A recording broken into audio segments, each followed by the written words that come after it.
போச்சம்பள்ளி அரசு மருத்துவமனை அருகே விவசாய தோட்டத்தில் திடீர் தீ விபத்து.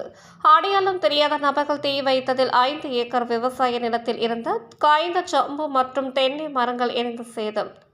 கிருஷ்ணகிரி மாவட்டம் போச்சம்பள்ளி அரசு பொது மருத்துவமனை அருகே மணி என்பவருக்கு சொந்தமான விவசாய நிலம் 10 ஏக்கருக்கு மேல் உள்ளது.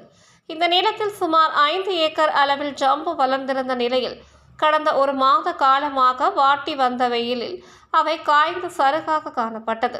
இந்நிலையில் இன்று அடையாளம் தெரியாத நபர்கள் சிகரெட் துண்டுகளை வீசியதில் காய்ந்த சம்பு தீப்பிடித்து எரிய துவங்கியது.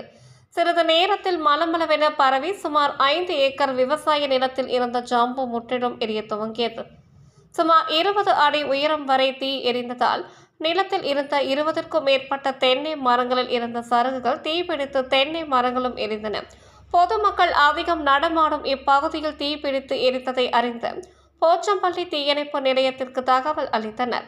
ஆனால் தீப்பிடித்ததில் இருந்து சுமார் அரை மணி நேரம் கழித்தே தீயணைப்பு துறையினர் நிகழ்விடத்திற்கு வந்தனர். அதற்குள்ளாக சுமார் 5 ஏக்கர் நிலத்தில் இருந்த காய்ந்த சம்பு முற்றிலும் எரிந்து சேதமானது. தீ அணைந்த நிலையில் தீயணைப்பு வீரர்கள் மீதமுள்ள தீயை அணைத்து கட்டுக்குள் கொண்டு வந்தனர்.